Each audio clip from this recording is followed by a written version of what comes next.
in order to start the podcast off, I had one word: inauthentic content. Leander, Let's talk welcome. about it.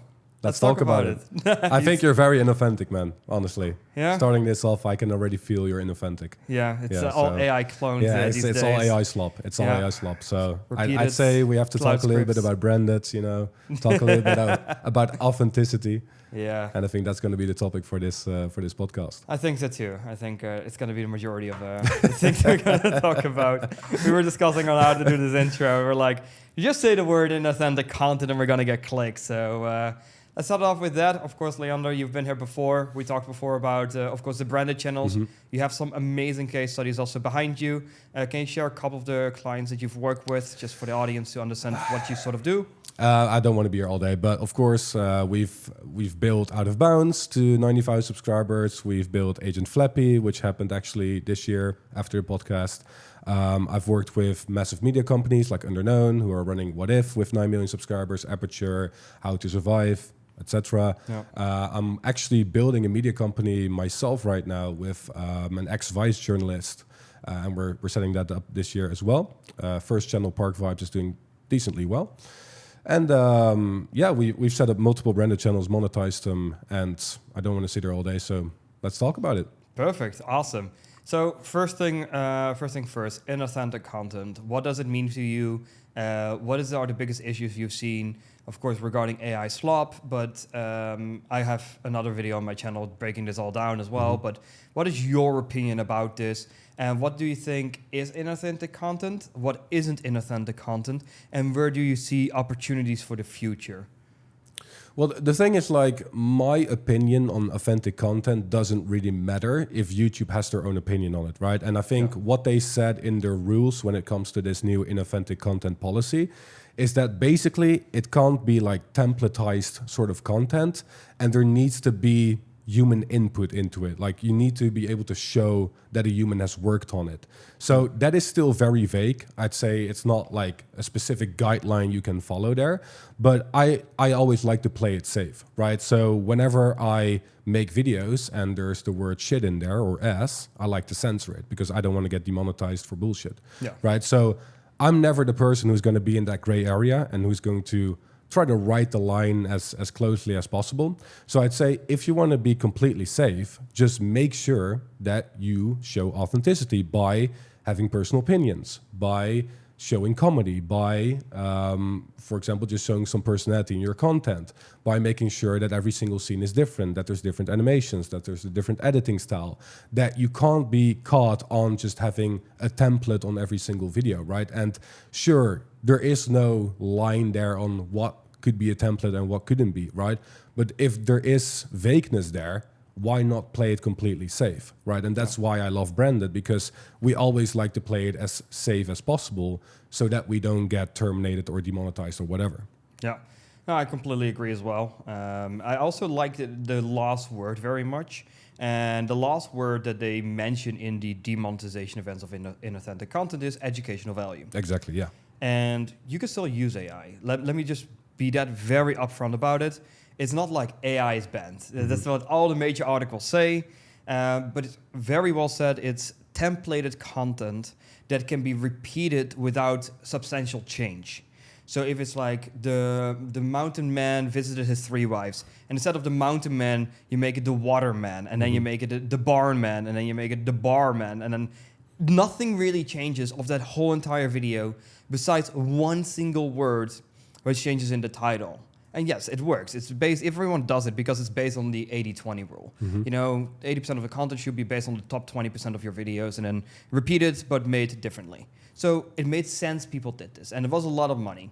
But this is not the first inauthentic wave that happened. In the previous wave, I was one of the biggest players, and it was split screen content. We had famous TikTokers on the left. I've shown you this last year as well. And then I had slime videos, cake videos, satisfying videos, all of this original made content by myself. And I then used Content ID to claim the entire video without having permission or a license from the left side. But they were having claims, but I was having like 50 claims. So the revenue that I got was substantially more than the original creator got, which somehow actually came back to a policy which got explained to me in what I say Justin Bieber language, which is that you can make a song just saying Justin Bieber, call it Justin Bieber. You put that song into Content ID and you claim any video you want with Justin Bieber music. Yeah. But you just get like 1/20th of the money. But then still, you get some money using such a famous name. And YouTube didn't want to do that, so what did they do? They mass terminated every single one of the channels. And in total, there were 124 terminations. So that wasn't good. But then after that, you saw that AI was the next biggest thing. And a lot of people made easy money. And what I always like to see at Twitter is that everyone started posting a new channel viral, screenshot this, screenshot that, new communities. And now, everyone is back to square one. And but that's the thing. People with branded, they're still here. Exactly. And that's the thing. Like, I personally think, and I've been saying this for a long time, if you build a skill set that is valuable, and that surely doesn't have to be necessarily branded, right? Like branded, I'd say, is of course a level above. Yeah. But YouTube, like traditional YouTube automation has been around for a while. Yeah. And I think if you have that skill set, you're completely fine now, right? It's all good to, of course, capitalize on the gold rush. But a lot of people made easy AI channels their entire strategy, their entire personality, their entire skill set. Those people are now screwed, right? Yeah. Like people, it was the gold rush. So even coaching programs in automation were completely built around these easy AI channels, right? Thinking they were going to last forever. And now, like all of them are basically, I mean, almost all of them are terminated or demonetized, right? Most of them are demonetized. So I'd say the problem is not having the right skill set, and that doesn't necessarily have to be branded. But now I think the key thing here is that you need to build a skill set that is valuable enough to survive these terminations and demonetizations, etc. And branded, what we're talking about, is to me the ultimate skill set. Because for me, it's also, right, like branded goes into various different levels. Yeah. Like people hate a lot on branded because there is no clear line again of certainty what makes something branded, right? Yes, it's a broad term because you could say that 2D animation videos, which you could literally make as cheap as $100 per video, is already a branded channel. And those are the kind of channels that can still get sponsor deals. I would pretty much make the broad line. A branded channel is a channel that can receive brand deals worth at least like a $15 CPM. Like any of those channels would fall under that. Because if you look at like traditional YouTube automation, or the next biggest gold rush that I see is VidRush channels, which not sponsoring this video, but I do have an access code for people to directly access it. But it allows for the traditional YouTube automation videos to be made as pretty much in an instant. But then those channels, they never get brand deals. All of the money is related to Google AdSense or through CMS. But then branded are the channels that are making more money outside of just AdSense. Maybe a good way would be to put it like at least 50% of your income is not AdSense related when a channel becomes properly branded. I think like, yes, first of all, I think VidRush channels indeed are going to be the next AI channels. Yes. I think because VidRush has it figured out. Yeah, they will know how to circumvent the inauthentic policy as much as possible in that gray area, right? Yeah. And I think that will be indeed the next gold rush. So what Nowhere's building is incredible. Phenomenal.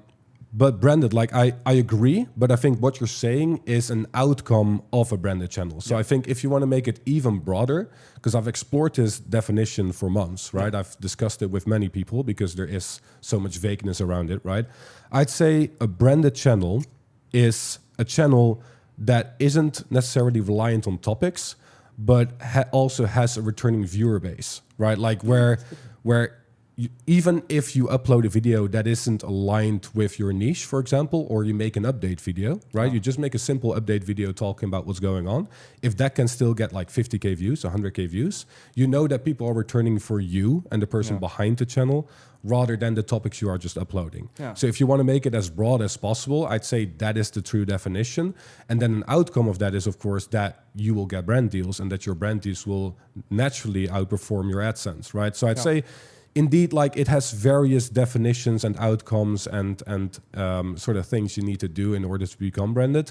But if you want to have like one clear definition, I'd say your returning viewer base needs to be significant enough that you can survive any sort of niche demand and supply discrepancy, right? Because I see a lot of channels exploding and turning into brand, so to say. People like to call them branded channels. Yeah. But as long as demand outweighs supply, you truly don't know if you are a brand, because you will only really know how good your channel is and how good your channel is as a brand and how many returning viewers you have when the demand eventually slows down and the supply increases. Yeah. And you don't go viral anymore. How many viewers do you really have left? And I'd say that makes you a good brand. If you still have 100K views per video, while the entire niche is dead, you have a solid brand. Yeah. Right? But a lot of people see that, like, for example, Bodycam right now. Yeah. Everyone is getting views. Right, like Dr. Insanity is getting millions upon millions upon millions of views.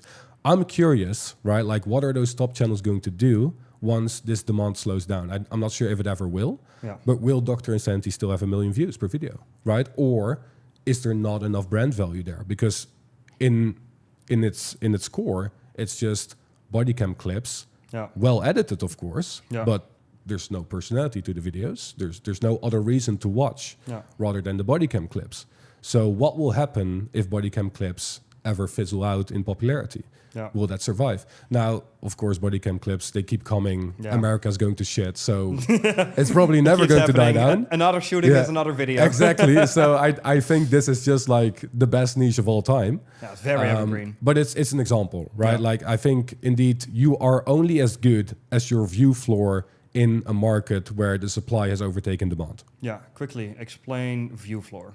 View floor is, of course, the minimum amount of views you get per video, right? So, of course, if there's a massive topic mismatch, so if you are a football channel and all of a sudden you upload a basketball video and that flops, you can't really say a lot about your view floor. If that still gets 100K views, well, congrats, you've built something incredible, right? Because why would football people watch a basketball video, right? But I'd more so say, indeed, if it's somewhat similar to your channel and what your audience likes to watch, if your view floor then is like 100K, that's pretty decent, right? And that's a view floor, like the minimum amount of views you're getting. Yeah, and that's also pretty much the number that you give to brand deals, like, hey, I get a minimum of 100K views. And then you also know every single video what you're going to be making as long as you have those brand deals coming in. That's a exactly. $15 CPM, it's a $1,500 bonus pretty much for every video you'll be able to produce. And eventually your goal is then to increase, of course, the amount of videos you're going to post, because for branded channels, you don't often post daily. You post normally once or twice a week. But once you get higher quality and you can hire more people, you don't just have one content team producing videos at that point. You have maybe one script writer, but you maybe have 2 or 3 video editors at that point, so that channel can consistently upload content to feed into that demand. And I really much like that, so that you say demand and supply, because a lot of people think that YouTube is an algorithmic play, but it's nothing else than a demand and supply business, just like any other business. Supply is given based on news, based on trends. Look at what happened to silver, went all the way up, now it imploded. And there's some really good branded channels in there. You got 2 people that I follow at least. You have one old gray man, and then you have the guy with the golden retriever. And they have very good commentary videos, a little bit of humor in them, 100% authentic. And those are really brands. You literally see an old grandpa with like a TV in the background, and he's getting like 200,000 views in 12 hours. And it's like, that's like such authentic content, and he's sharing what is happening. And that makes sense. And another very good example is with a view floor and having a good fan base, it would be Wealth Explainer. Wealth Explainer is a perfect example of that, because now he's talking about samurais and about the Roman Empire. Well, the whole channel name is Wealth Explained. So they completely managed to shift while keeping the views really good intact. I have a comment about that. So this might be controversial, right? And I don't want to start predicting futures or whatever, because the thing is, like, once again, I think we are able to make a better judgment in 6 months. Because right now, Wealth Explainer is on the momentum run that is fucking insane. Yeah, it's like phenomenal. Literally insane, right? So we don't know now if this pivot is supported purely by the popularity of the format, because it's becoming a trend, right? Or if it's returning viewers, because if I'm looking at the videos, I think the quality is insane. There's a character presenting it, but that character is just like any other character. And I'm not seeing a lot of personality in the videos. So I'm not seeing a plan for them where they are trying to build a fan base purely based on something else than just the topics, right? So once again, it could become a branded channel. And thanks to the demand and the returning viewer base now, like, it is a branded channel, but that doesn't mean that it will stay a branded channel, right? No. Like I'd always try to look for ways to convert as many people as possible into returning viewers for more than just the topics. Yeah. Really make them fans. Yeah, in order to survive long term. And the thing is, right now, I feel like he's also missing the mark because there's a second channel that, of course, popped up doing the what every rank of MS-15 feels like, right? Or what it's like, or whatever the title was. And that channel now got like 2.5 million views in 7 days, which shows that the Wealth Explainer should have milked it a bit more. Yeah. Like there's so many more topics he can still do about mafia and crime. And he's, in my opinion, pivoting a bit too early, right? Like you ideally want to milk it as much as possible. Start doing the 80-20, right? 20% trying to do a pirate here and there, but 80% doubling down. Finances of a pirate. I don't even think that's uploaded. Exactly, but now he's completely pivoting. And I think that's the mistake because then you leave room for competitors to come in, steal your momentum. And then if you haven't built something sustainable brand-wise where people are returning for more than the topics, you now suddenly have a second Wealth Explainer. And if you look at the videos of that second channel, they're the exact same style, the exact same character, the exact same everything, right? It could be a second channel of the Wealth Explainer. So what kind of mode do you then have? If someone can literally copy you like that, and there's no personality, then you literally have a second Wealth Explainer, and your mode disappears. That's the problem. Yeah.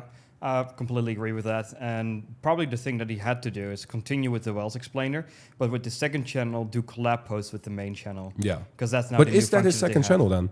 I don't know, but there's no proof of a connection of that being his second channel. Yeah, exactly. So it could be a competitor that ripped it off. But I'm saying if that was his main channel, he should have continued with the Wealth Explainer type videos. And then this new format, he should just have collab posted. Exactly. And maybe shout it out on one video, or at least also use community posts to then go ahead and bring that existing audience to then go ahead and bring that existing audience over to this new channel, because the format and the presentation is the same. It's the same that I have done as an example with the Snoozatorian and Sedated History, where it's like every drugs topic that we did on Snoozatorian did really well. Eventually we're like, hey, listen, we have to pivot this into a brand new niche. So we added this drugs channel, then did collab post, make sure, of course, on the channel homepage it's all the way on top by adding it as a playlist. Why? Well, we already have a vetted audience. That means that the moment new viewers go over, the average view duration is 50 minutes. And then YouTube's like, hey, this stuff is actually pretty fucking good. Because immediately the right audience is already being hinted to YouTube, like, you have to go ahead and watch this. It's the same that Loom does with all of the connected channels, or Blackfiles does with the other ones, with the AI animations, of course. And it's like you have to connect it with each other and then promote it, and of course do it securely. I have 2 questions for you. Of course. You were talking about one of your sleep channels, right? Yeah. First of all, do you think that is branded? No. Okay, good. No. Then we don't even have to get into it. No. Because okay, I was like, it's templated, it's automated. I pay $1.20 per video. Okay, because a lot of people are delusional about that, right? They think that is branded because it's a big channel and it's making a lot of money. Brand. It does have 50% returning viewers. I mean, yes, but I think we're then missing indeed the authenticity part and the connection part, whatever, right? Second of all, do you think Blackfiles is a branded channel? It's a tricky one. Because it has a very good style. It's, of course, the AI version pretty much of Fern, where I would say Fern is 100% branded. Oh, 100%, very well done. No discussion over possible. Blackfiles gets close to it, but I don't see any sponsor deals on it. I don't... In the beginning, I also like to watch these kind of videos when I drive the car, as an example, but eventually they feel repetitive. It's still a bit too much templated. Like, I haven't watched the last 15, 20 videos, but before that, I love to listen to some stuff. Or when I know it's like referring to a famous movie or something, I'll watch it, because it's then presented in another way, which makes it fun. And of course, for research purposes as well, everything with VO3, curious to the automations behind it, and that's it. But no, I wouldn't consider it branded yet, no. But I do think it's like the higher quality versions of YouTube automation. So how I like to see it, you have... I made a video about this. There's 4 types of YouTube automation in 2026. You have traditional YouTube automation, you have VidRush channels, you have AI channels that are educational, and then you have branded channels. I think those are the only 4 types of channels you really have. Then, of course, from YouTube automation and VidRush, they're sort of interconnected. And the same thing I say about AI in my video. It's like AI everyone who used to do AI should go ahead and do VidRush. Because for you to go ahead and learn a new skill set called YouTube automation will take you too long. And the next gold rush is already here, and it's almost identical to YouTube automation. So you should just connect the two. Exactly. And then branded is a whole different skill set. I think people who start branded channels, with all respect, we both have a coaching company, is that you have to do it with a coach. Because the amount of mistakes you make compared to the price that these videos will cost you and the time input that has it, is not worth it to go ahead and try proceed this on your own. Because then you're better off starting a traditional YouTube automation, building up experience for 1-2 years, and then hopping into branded. Exactly. Starting branded from zero doesn't make sense to me. It's possible. I will debate that, because I think like it depends on the personality. Right now we're talking, like, of course this YouTube video is going to get posted to an automation audience, right? Like you've accumulated that. Yeah, automation, but also branded, definitely. Yeah, but I feel like most people watching your videos are most likely into automation because that's the hype, right? And I'd say those people, if they're good at it, most of the time indeed, it makes sense if you have the time to learn it. But I wouldn't say it's an easy like path forward, right? Like you need to actually commit to it. However, some beginners, right, and that's what I've experienced myself, is that if people are beginners and they have this like creative edge, or they're just very creative, or they've done shorts before, or they've done social media posts for a company before. Because my co-founder on Agent Flappy, Steve, he did shorts for like a social media company. And he had that creativity and that spark that really made it work. And he had zero experience. Unfair advantage. Exactly, unfair advantage. So indeed, like you either need to have an unfair advantage and creativity, or if you've done automation, you need to transfer over your skills in operations and systems.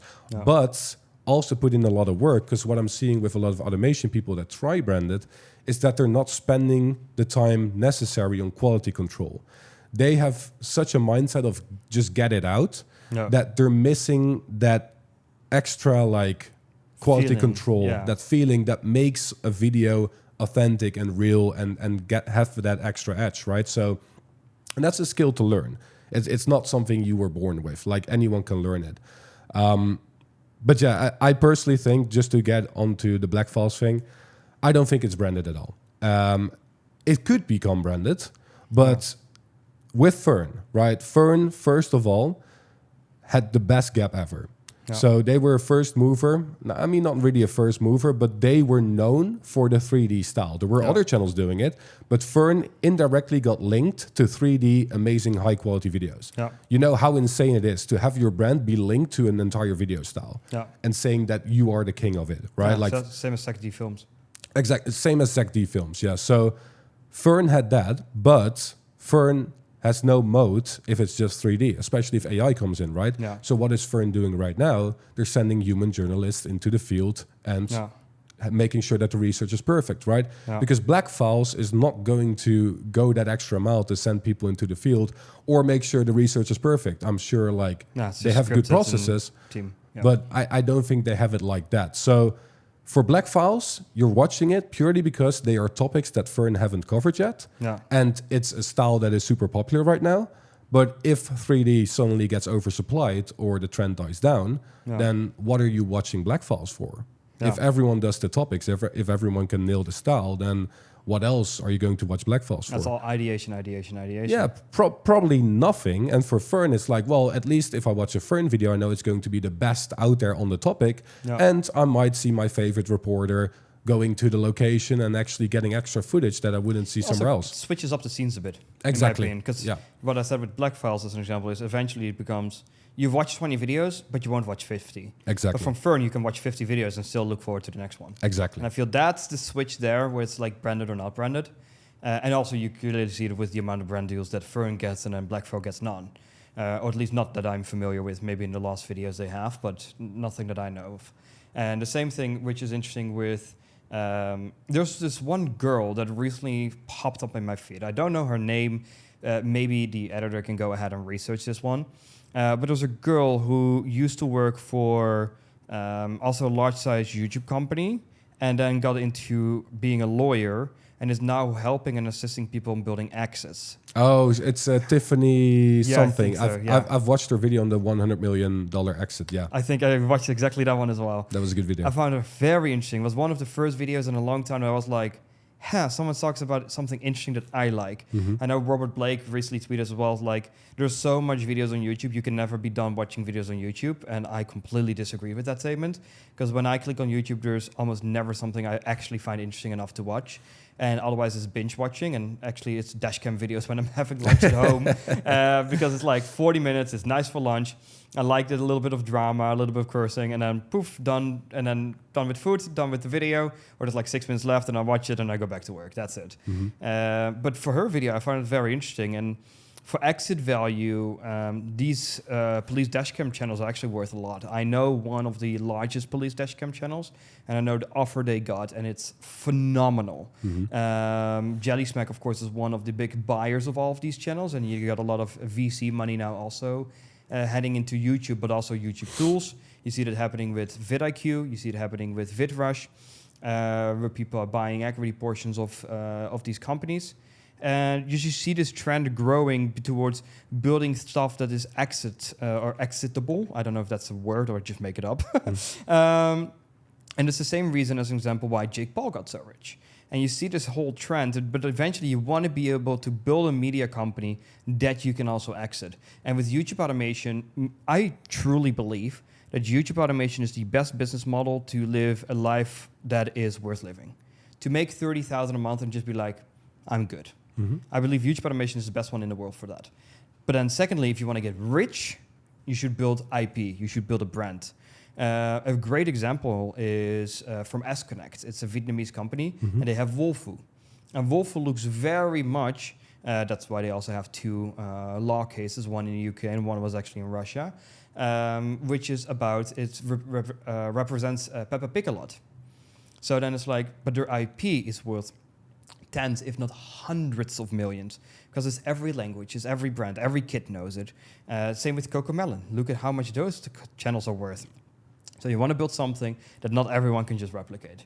And if everyone can replicate it, the brand value goes down. Exactly. And also the multiplier goes down. Because if now people are trying to exit AI channels, I literally had an inquiry just before I walked in here, where it's like, hey, I want to sell my AI channels, making between 5,000 to 10,000 a month right now, just 2 channels, because I don't know if they are safe enough for the long term. I said, well, the problem is with your channels, they're not educational. So in my opinion, it is worth what a crazy person wants to spend for it. Because I would never buy the channel. Yeah, maybe 2 months worth of revenue. Like I'll take a gamble for 15K. You know, if I lose it, I lose it, and if it runs 4 months, I double my money, and that's it. You know, worth the risk. But nothing more than that. But if it's like Paint Explainer or let's say Wealth Explainer, let's say those channels are doing 40,000 a month with brand deals and everything included. I could easily spend 400K on that and knowing I'm going to make it back. Yeah. And that's like where the multiplier and the exit value, and I know exit values can even go up to 36 months and even beyond that for sure with licensing that you have with Collab Asia, Daily Dose of Internet as an example. I know Daily Dose of Internet had an offer before for 10 million, and then if correctly, but I tried researching this one, I couldn't find it back, but even $20 million offer was made before. And now he has also Daily Dose of Animals. And it's all licensed, and that makes it really powerful. But I do think a lot of these people are then forgetting to look into further distribution. As an example, 2-3 years ago, we actually had a bunch of our content being uploaded to Singaporean TV, and it had CPMs of 25, which is phenomenal. Just for extra content I had nothing to do for. It was all ASMR-related content. They wanted to play that in the evening. Phenomenal. Made a lot of money on that. But that's what the police dash cams and these kind of channels should also start looking into. Actually, in the Netherlands, we got a very famous one. I'm curious if you know the name. If you just based on the story, what do you think? Which name I'm heading to? I don't know anyone who's doing body cam footage. No, not necessarily body cam, but I mean like that had a really large exit in the Netherlands. YouTubers. You have to know them. It's a number 1 channel in the Netherlands. I don't follow. Stuk TV. They had an exit? They had a huge exit to RTL. That's great. Oh, wait, I think I remember that. Yeah, I remember that. Yeah. And that's also when everyone started buying the big cars and stuff. Yeah, makes sense. So they had a huge exit, and the reason they had a huge exit was because they founded an IP, which was, of course, jachtseizoen, or hunting season translated.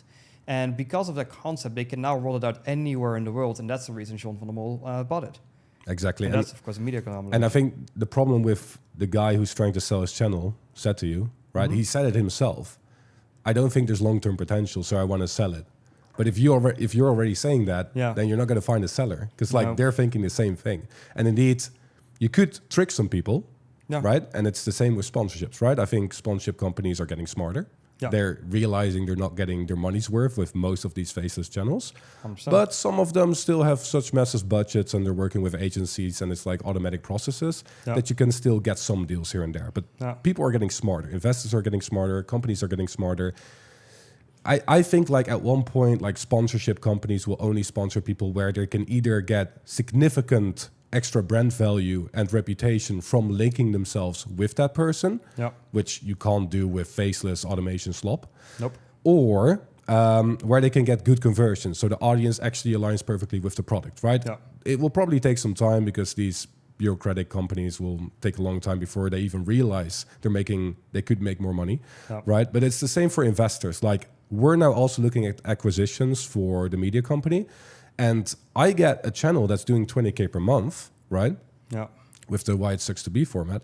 And I'm just like, it's doing amazing numbers, but I know I'm going to probably have to pay a 1.5x multiplier on the yearly profit minimum. That's like 250K, maybe even 300K. Do I think I'll get that out in like a year? Well, it's debatable because it's just about the topics. It's just about the format. There's no other value here that suggests that in the long term, this brand will be valuable. So that's risky to me. So I'm not going to do it. I'd rather roll up like a failing channel that does have brand potential where I introduce it myself, right? And buy it for like 30K rather than spend 300K and risk all of that. So that's why I think people are either buying smaller channels for 10 to 30K or big channels for like 1 million plus because they know that they can probably get it out there, right? And that's everyone in the middle isn't finding buyers because people are getting smarter. And regardless, I think a lot of people see YouTube automation as just a short-term cash grab, right? Everyone treats it like just get your money out and it's done, right? You can't trust YouTube. Of course, you're always going to be renting their platform, right? But I personally don't think that YouTube is ever going to terminate Fern or ever going to demonetize Fern, right? I think there's so much potential that people are leaving on the table purely from just a limited mindset, like a closed mindset. Oh yeah, like YouTube automation, they're banning everyone anyways. They're demonetizing everyone. So let me just get my bag and get out, right? And sure, that's a valid strategy if you then reinvest it into properties in Bali, like you're doing, for example, right? Great investment strategy. Thanks. But if you like YouTube and you're good at it, then you should be able to do that too. Like I think it's just a limiting mindset to think that you can only do YouTube automation and only make short-term cash and not go for the bigger plays that we're seeing happening right now. Like what is stopping you from trying branded, right? The only thing that's probably stopping you is the fact that you don't know what it means and you don't know how long it will take to get that skill set, so you're just going to hate on it. Branded is marketing. Branded is a scam. Branded doesn't exist. Branded is expensive. A lot on Twitter branded now. is high quality only. See, that's the thing. Like people think, because they don't understand it, that branded is just fancy animations, high quality videos, expensive costs. No, it can be cheap. You just need to introduce that authenticity and of course that extra brand value, which is personality, viewer connection, etc., right? So that your brand becomes valuable. That's why I think like a lot of people are just limited by their mindset, and that's fine. That's fine, right? But that's why we're seeing a resurgence in branded right now. Everyone's talking about it suddenly, and that's why we're getting more pushback on it as well, because that also brings bad actors. I'm seeing people talking about branded where I'm like, that Indian guy on Twitter. That one was hilarious. There's also some reputable people in this space now switching to branded where I'm like, have you done branded? I don't think so. I don't even think you know what it means, but sure, it's the new marketing right now, right? So I get it. I get that there's a lot of hate on branded, but it does exist. It's not just marketing. Like, sure, if we... Then it depends on the angle, I'd say. I mean, we can call anything marketing. Then YouTube automation is also marketing because it's never automated. But I think that every angle, if I go back to the 4 ways of doing YouTube automation, every angle has its own marketing set. And honestly, I'm a coach as well. I've done every single one of them. I have done branded channels. I've done normal channels. I've invested hundreds of thousands, not millions yet, into channels as well. So I understand pretty much part of everything. But in this case, as an example, YouTube automation, the marketing is, if you have a 9 to 5 and you're looking for a way to make an extra $5,000 to $10,000 a month on the side, then go ahead and learn YouTube automation besides your 9 to 5 job. Takes you 1 to 2 hours every single day, and you can set it up. That is the marketing for YouTube automation. Then when we did ads for AI YouTube as an example, it would have been like, with 1 hour work a day, you can set up an AI automated YouTube channel that can make you between $5,000 to $10,000 a month, almost on complete autopilot by using freelancers and smart systems. I know half of these fucking ads spit out of my head. So I understand these. And then like VidRush is the same thing, but it's not publicly available. So it's not something I'm actively marketing. But VidRush would be another way. Like the new AI wave is here. So something along those lines, you could be able to market VidRush very well. And then branded would be like more towards people that have more money. Not necessarily because it costs more money, because you upload less. So I still think for most of the basic channels like Wealth Explainer stuff, the videos could be between $100 and $200, depending if also you use a human voiceover or an AI voiceover, and if you use 11 Labs or cheaper versions out there. Still amazing quality. I disagree on that. I don't think an AI voice at this current stage is going to make something branded. I think you need a human VO for that, especially if you wanna make sure you're on the authentic side, right? How are you going to, like, by trying to mimic authenticity, you're not going to be authentic, right? It's like a paradox. So if you use an AI voice, sure, you can use your personality in the script, but if the voice is not authentic, then you're not an authentic channel, right? And you're missing a key element of branded. So I think... But for the actual branded, I understand. But if you talk about Blackfiles, Loom, any other channels, or even Wealth Explainer is also not a human voiceover. It's also AI. Yes. Yet it's really high quality and can get brand deals. But the thing is, like, indeed, the thing is for me, like, I think those are great foundations. So I think, indeed, you need to build a foundation that you can build branded on. Like, yes, you can instantly start branded, and that's for people with higher budgets. Like, you instantly try to make it work. But indeed, if you are a beginner or you have less money and you want to still have that branded channel built, you indeed go for a foundation that is indeed more towards the automation side, but that still has the possibility to become branded. An AI voice, I think, is tricky. Wealth Explainer is heavily pushed now based on demand, right? So that's why I think don't want to call it branded yet, especially because indeed it's an AI voice. So that's why I always say, like, if you want to have the perfect foundation for branded but still do lower quality, then just make sure the editing isn't that high quality. Like, make that super low quality, but always and maybe the script, right? Like, we're writing scripts with AI completely now, but we're giving branded touches to it, right? So I think scripts could be super cheap, almost free. Branded touches to it, you just need to learn how to do that. Thumbnails you can almost always generate with AI if you're trying to test the gap.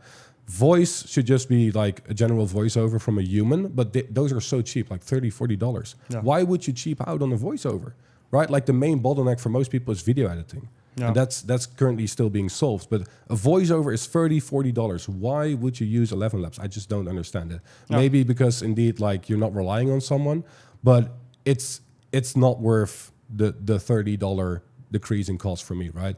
So I'd say, like, have a voiceover artist. And then the editing is the only thing, indeed, that you then have to save costs on. And that, I would say, just make it lower quality and then improve that over time. If you look at the Wealth Explainer, their first videos were absolute garbage. Like, it was horrible. Not good at all. Because they found their gap, they found a product market fit, right? Had a good MVP. They tested it. They found success. They made money. Okay, now we're going to scale production up. And now they're at this stage. I would have personally still played it more safe, got a real voiceover artist, introduce more personality, introduce more branded touches, right? To actually hopefully make this a brand. But once again, that's where this limited mindset, I think, comes in, because all of these people are wired into volume, automation.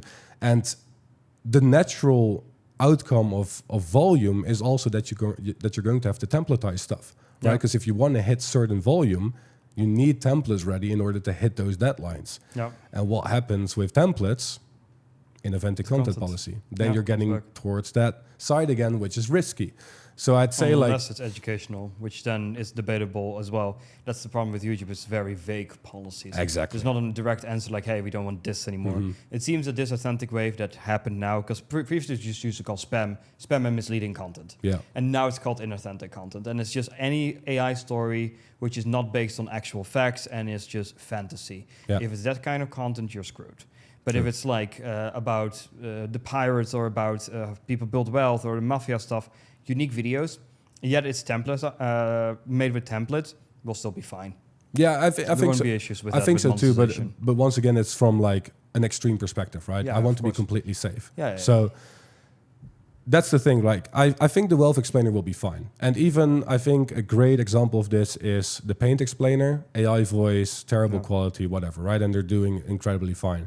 Yeah. But I think that's purely still because of the demand supply curve. Like, I think there's still massive demand for these sort of videos. Yeah. And I want to see what happens to all of these channels once that dies down. Yeah, and I give think it 6 then months, 6 to 12 then we months. can draw good conclusions, because I see niche leaks happening every day, mostly from you. You're leaking all of them. Yeah, I get so much hate for that. Yes, we'll get into that after this, Sure. because I think that's interesting. But for example, the guy that uploaded the worst time in history to be a human, right? Yeah. That was the shit. That was going to be the next big brand. 5.6 million views. Like, everyone was talking So about funny. it. Saw it today as well. Where's that channel now? Yeah. Right? They uploaded once more in 5 months. It got like 200k views. Yeah, and, And the same for Casually Explained. Yeah. Right?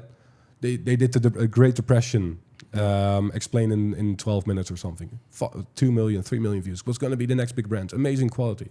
Fell off the face of the earth. Right? So that's why I think... It's really funny because a lot of the brands you talk about now is we have students. When people leave those kind of channels alone, I say, like, you have to do this. Exactly. Otherwise, I'm going to go jump in it myself. Yeah. And those are 9 out of 10 times the biggest and the best case studies that we have. Exactly. Because the performance is proven. Someone just made one video, got 5.6 million views, never uploading them again. And I'm like, you do this, and instead of Paris, you use fucking Rome, and you got your viral video. Exactly. And it's like, instead of that, you take New York as your second video, and you got your next viral video. Those 2 videos will get at least 1 million views. Absolutely. And then it does. And then it's like, told you. Absolutely, and that's the thing, right? And that's where gaps exist. But then the problem is, like, most people forget to build a foundation to then have a returning viewer base over time, because anyone can find gaps now. Yeah. Right. I don't think anyone, because it's still a very good skill set to have. Yeah. And Phenomenal skill set. it's also quite difficult, because if everyone could do it, indeed, then our programs wouldn't exist. Yeah. But for me, the importance is you need to find a gap, but you also need to build properly on that gap. It's a healthy balance, because what automation is trying to find that gap and exploit it as quickly as possible, right? Just to make sure you're the first one. Yeah. And that results in insane momentum. But if you're not building properly on that, then you're not going to keep it, right? And I think that's the beauty of branded. A lot of people think, okay, gap found, exploited, next channel. Yeah. But that's also like a pain in the ass. Like, I don't want to constantly have to find new gaps, because they're not as frequent anymore. With AI, anyone can fill these gaps as quickly as possible. Yeah. So the That's the issue potential... with VidRush. Yeah, with VidRush as well. Right? Like, VidRush makes it so that any potential gaps that are arising right now are to be capitalized on by people smart enough, because they can quickly move on it, right? Yeah. So gaps are decreasing. So if you find a gap, you better make sure that you can also somewhat keep your momentum and your viewer base in there, because it's not like these gaps are spawning in anymore like a couple of years ago, right? Because I found that funny, because with the Why It Sucks to Be, right, with the animals, it took a couple of months before that spread to history and space and whatever, right? Like, we front-ran that by going into space while everyone was focusing on animals, and we had like 4 months to do that. Yeah. But now, when the format The Worst Devs Ever started, within a month, it was in every possible sub-niche just executed. Yeah, all gaps were gone. Right, so with that now evolving and more gaps disappearing quicker, it's even more important to quickly test the gap, get the traction, but build on it. Because I'm not even sure if you can build a portfolio of a lot of channels based on gaps, because everyone is doing that right now. Right, so it becomes even more important that the gap you do pick and you do exploit, you can exploit for as long as possible by actually building a brand on it. Yeah. I agree with that, and we actually came up with a word. This is a week and a half ago. We were discussing with the head coach as well, Menno. Very good guy, also only runs branded channels, has branded short channels, branded animated channels, everything. And he's doing phenomenal. And he said, VidRush channels and filling up these gaps is a hyena game. It is one person gets into it, and then within a week, you'll have 10 hyenas behind you, all chasing for the same crumble. And yes, a couple of those videos will go viral, a couple of those channels will go viral, but it is never never long-term money. It comes and it goes. And the problem is you're not building actually anything. Oh. You're just getting the next bag of money. Same as like, say, Dagobert Duck. You see that coin in front of you and you just try and chase it and chase it and chase it. And it doesn't really end up anywhere. Well, he's very fucking rich, but figuratively speaking, of course. But yeah, I think that's very interesting. And with branded, you're building a portfolio, something that's worth a lot of money for forever, pretty much. And it's also the reason why, look at where, I think this is maybe a really good way to describe branded. Branded are the type of channels that venture capitalists would put their money in. I think that pretty much gets us close to the actual branded channels we see these days. I agree. Yeah. But then like that's the ultimate outcome. But I think there's also levels to it, right? Like indeed, because then it's like, okay, where's the line? Like what is considered? What isn't considered? Because indeed, like you could be a little bit branded, you could be semi-branded, right? Like I think if we're going into definitions, like I'm not sure. I think end of the day, it's all bro science. It's all bro science. It's a little bit of marketing. I do have to agree. It's a little bit of marketing, but to just say it doesn't exist is stupid. Yeah. Right. Because there's clearly a line between automation and branded. Like there clearly is. Would you call Fern YouTube automation? I mean, some gurus like to market Fern as automation, but that's just fucking stupid. Nice for your Facebook ad, but I mean, so I think there is a line, but indeed the ultimate outcome, and I've made a tweet about this, is indeed if you want to become a media brand, right? For me, it's you start out as a YouTube channel or Faces channel. You then become a branded channel where you introduce indeed the things we've discussed before. And then ultimately you want to become a media brand where you have your monetization diversified, where you have systems and SOPs so that you can literally transfer it over to anyone and it still works. Very well said. And of course, you're hopefully building IP, right? Because IP is unbeatable. And those three things make it a media brand, which can be sold for millions of dollars. Yeah. A very good example of that, what I uploaded years and years ago.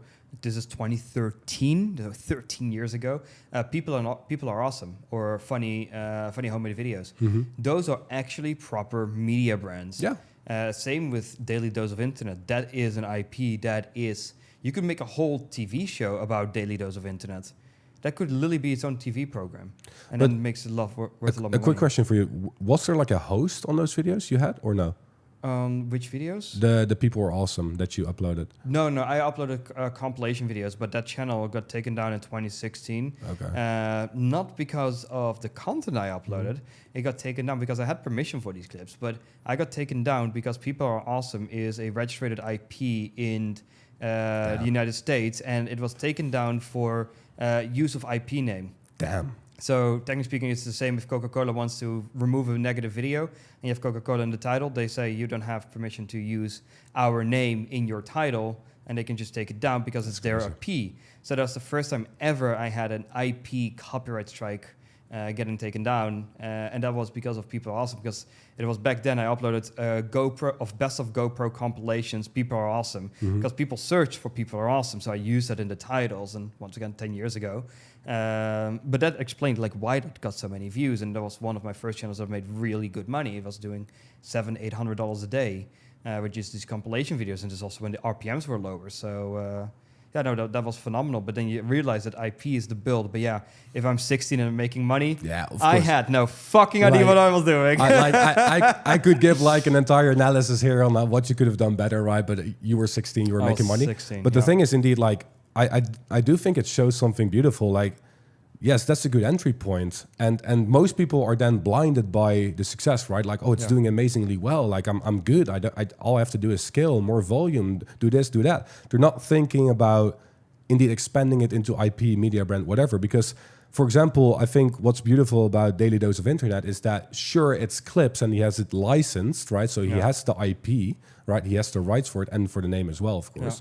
But he also introduces the clips. He has a little bit of that sarcastic tone. He has his personality. So you could also watch for his personality. I'd say that's the second level of it.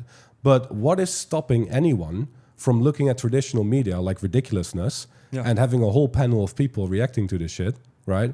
And making it an entire show and posting that on YouTube, right? But And that's possible, but nobody's doing it because it's just too much work. But that makes your exit like infinitely better. It is. Right? But it's indeed like, as soon as people get to a level of good wealth, they kind of get lazy and they're like, yeah, this is enough for me. Or they think the only way to scale is more volume. Yeah. Right? But I think that is an untapped opportunity for anyone who has the cash flow eventually and is willing to make a massive Go bet. to the next level. Yeah. And it's really funny. I'm not going to say the name. I know one person who also struggled with that. And I also know another person. I wouldn't say it's my mentor, but he's giving me a lot of advice recently. Kwebbelkop, Jordi. I had him on 2 times as well. And to also understand and see how many steps further he is than what he's actually showing is mind-blowing. And it shows you that a guy really understands how this media game works on even a deeper level than I know. Because, of course, he has more capital, and then you meet new people that I don't even have access to yet. And I would say I'm pretty well connected in this industry.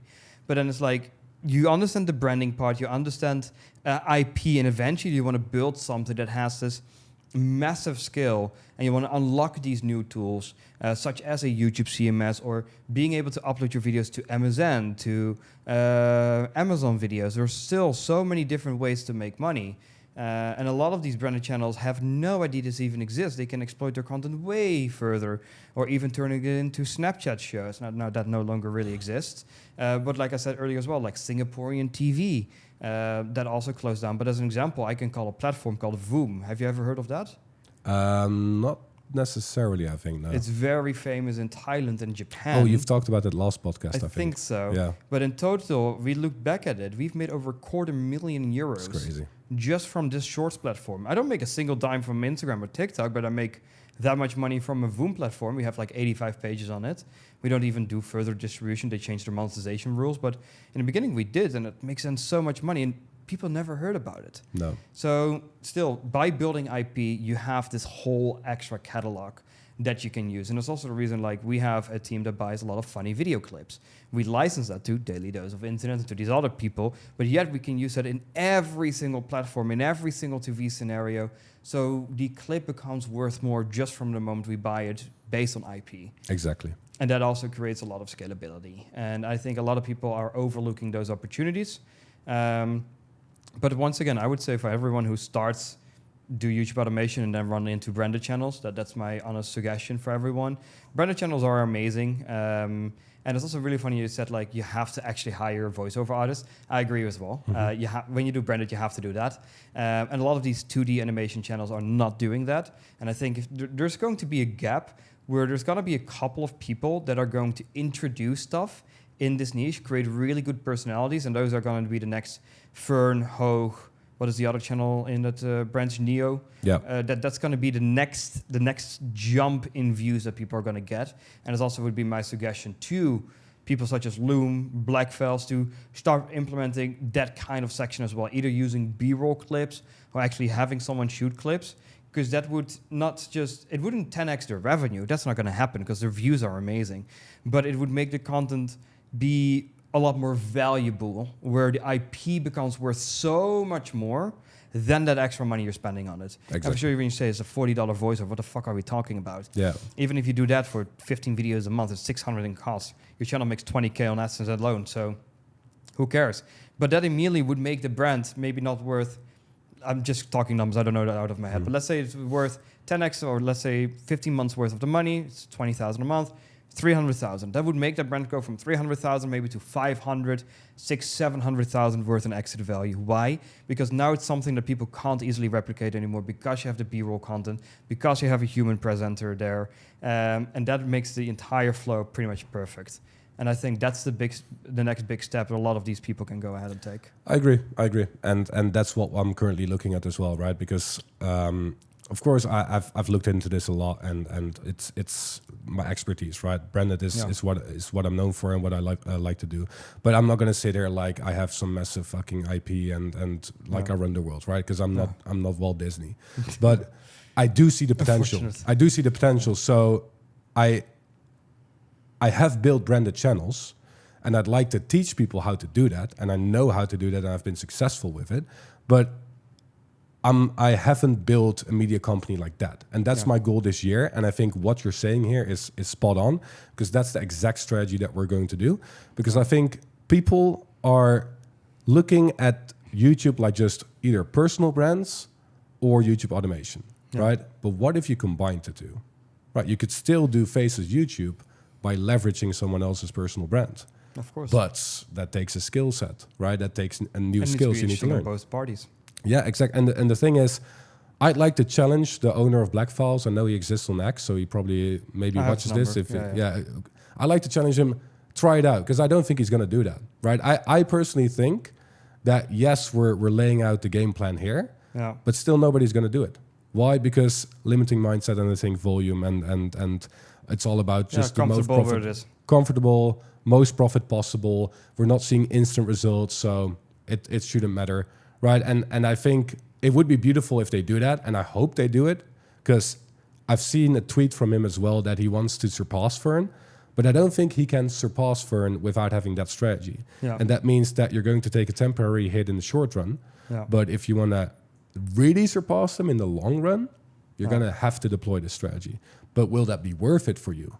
Or would you just like to have the cash flow now expand and I don't think he can surpass Fern either, because eventually there's too much money behind it, and the complex situation of you not understanding media business to such a deep level is going to be a completely different game, because then you need to hire people that are actually deeply involved, that have the connections, that are big on LinkedIn, that have salary expectations of, I don't know, 60 to 150K a year, that can bring you in contact with these people to start and go ahead and deploy these situations. And people think, oh, maybe I can get coaching for this. It's like eventually you have to just meet these people, and you have to get ideas from these people. It's the same what Jordi says. One of the keynotes that he said to me is leverage my network more. I have very large following, so I can go ahead, I can go up to these big platforms and ask for things. And I should do that more often, because normally I'm like, I'll just pay for it and I'll figure it out, and if I have some feedback, whatever. And I was like, oh no, if you want to use this AI tool, here's the owner's number, contact him and let him know what you need. Just say him that I sent you, and now I have like an unlimited free account with unlimited credits and API tokens. Great. It's like, didn't even think of it, and I was spending like $400 or $500 a month on it. I was like, oh no, that's money I now save, again as well, by leveraging these connections. And IP will just keep growing, and I think that, as an example for Blackfiles, he can't overtake a Fern, because there's already big money behind it. It's bought by venture capitalists. I think most of the channel, or the entire channel, was sold already quite a while ago. I don't know the specifics of the deals. It's not outlined in public, and I don't know anyone personally involved in this case. But for him to go to that level takes a whole different kind of mindset, and I think that's a lot of things that people are missing. And also, I would say, to start this right away, I wouldn't recommend anyone either, because it's too complicated to start from the bat off. Just build something on YouTube and consistently just look at like, how can I improve this quality? How can I improve the brand and the brand value of this? And get as much exposure as possible. It's the same as when people say like, Jordi, Kwebbelkop has fallen off. Is Kwebbelkop dead? These kind of terms. It's like, no, he has Kwebbelkop, he has Blue. He uploads a lot of cringy TikTok videos with AI softwares that he makes and develops himself, but then he deploys these tools, and then he gets invited all across the world to go ahead and speak at events. And it's like, you are hating on him, but in the background, that motherfucker is stacking. Yeah. And he's building, not just IP, he's building 10 different SaaS tools that all helps his main company and lowers all of his costs. And I'm like, that is what eventually people do. And it's the same for me. I can be completely honest about this. I went from earning a massive amount with YouTube automation to almost earning nothing. Now I'm comfortable doing between 60 to 80,000 a month, purely YouTube automation related. Branded about 12,000 right now, just got one channel, that's it. And then it's like, eventually you want to start looking into how can you further expand this? So I did a media acquisition. I bought a whole entire company in Belgium, which is a YouTube CMS. I bought this so that I can help people protect channels. I can safeguard channels. They normally get into the algorithm a little bit quicker because they have a higher trust score. And somehow, but this could be bro science as well, the RPM seems to increase a little bit when people join as well. If it has to do with the CMS or not, there's no public data on it. There's no data on it besides my own YouTube analytics and analytics of my clients. It seems to help a little bit. And then lastly, it is that because of this tool, I get a lot of data. The more data I have, the more that I see, the more that I can maneuver and send things around. And because of this, I'm now building a real media company. Now, what is my next plan? I now have the YouTube CMS, which is like 500 in the world of, and I have one of them. Eventually, I would like to buy also a music CMS. I have an entertainment. There's a difference in the two. A music CMS. Why? Because it's slowly but surely going to accumulate into a full-size media company. I have channels underneath me with revenue shares. I have content assets, funny videos, animal videos, satisfying videos. I have a catalog of over 300,000 videos that I bought. And then eventually, this becomes worth so much that, as an example, you can search this publicly, Funny's Homemade Videos bought a YouTube CMS for $1.5 million.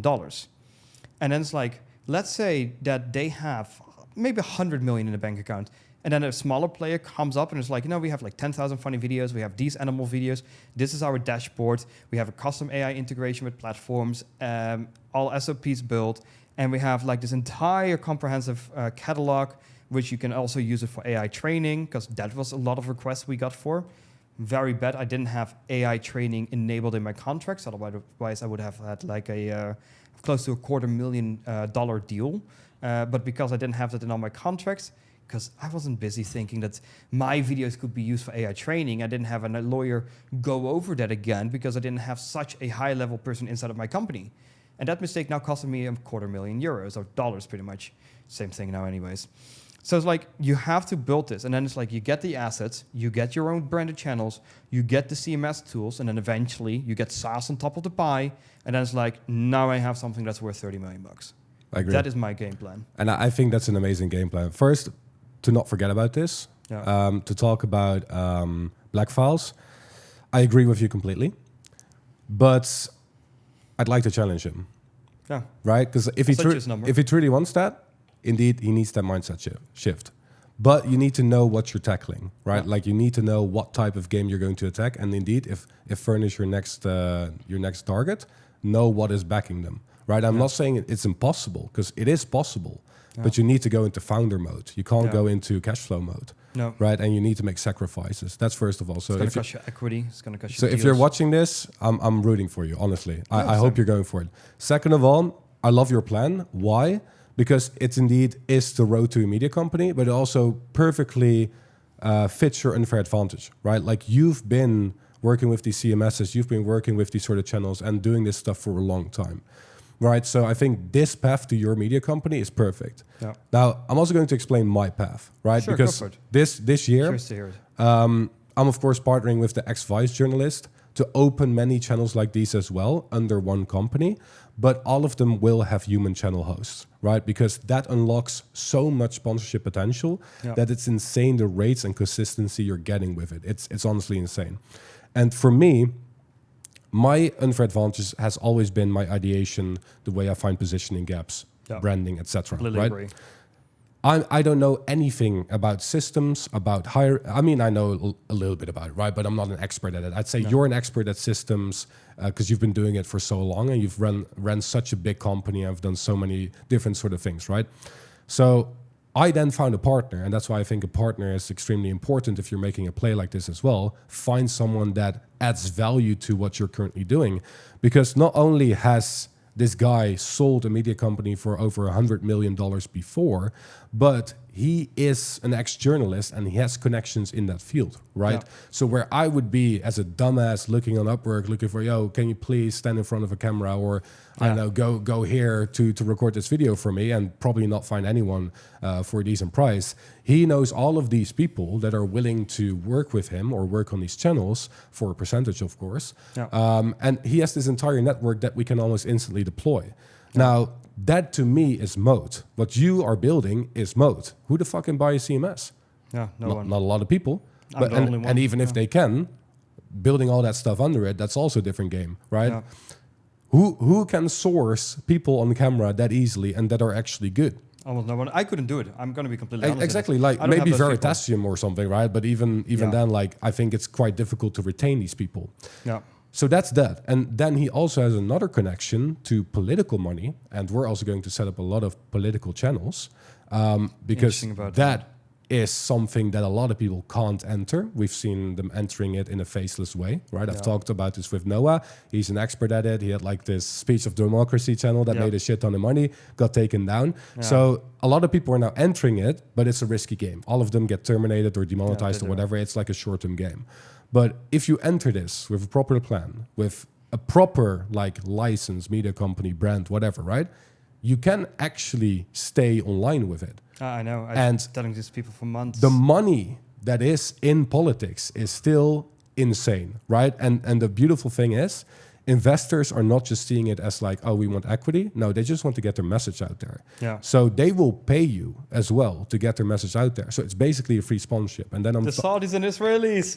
and then I'm talking about 6-figure sponsorships, right? Just to get their message out. So it's going to be a hybrid of both. Like we want to target that, and we also want to just make a nice cash flowing brand and media company with human channel hosts, because that unlocks true conversion, true viewer connection, true sponsorship potential. And let's say that's the end game for everyone. Everyone listening right now is probably not there yet, right? But I just want these stories that we're both telling here to be inspiration to see what is possible, right? Stop listening to all the gurus on X saying that you have to dip in, dip out, and that it's just like, oh, if you make 10K, you're lucky or whatever, or it's shouldn't easy. Be luck, it should be a skill. Exactly, it should be a skill, and a skill can be developed, and a skill can grow into something long term. And if you aren't able to survive demonetization or termination waves, or if you're worrying about your channel getting taken down, you're not building an asset, right? You're just building a short-term cash grab, and that is fine. Yeah, 100%. If you need to pay off debt and never want to make money again, sure. Like if you have a student loan that you want to pay off, do your thing. But if you want to stay in this game for the long term, exactly. If you want to stay in this game for the long term, think bigger, right? There's a reason why all the gurus that started with automation, including you, are now thinking bigger. They're either starting software like Noah, or they're creating media companies like you and buying CMSs. None of them are sticking to the YouTube automation game of ups and lows, right? No, like, because eventually it doesn't become worth it. I actually told someone today as well, because now I have my own YouTube CMS, and I then get pretty much a sort of equity in the revenue share that these channels get that are connected to me. Why would I go ahead and start basic YouTube automation channels when I can get 5, 10, 15, 20, 30% of these channels for just going to create them and give them feedback? Why would I bother setting one up if someone else can set up 10 for me? Exactly. Because it doesn't make sense anymore. The economics don't make sense anymore. The same for Noah. Noah built such a big tool. Noah did it very well. And I found it scary in the beginning what he did. He went so public with all of his channels, which is also very dangerous to do because every single person on the human planet is going to go ahead and copy you.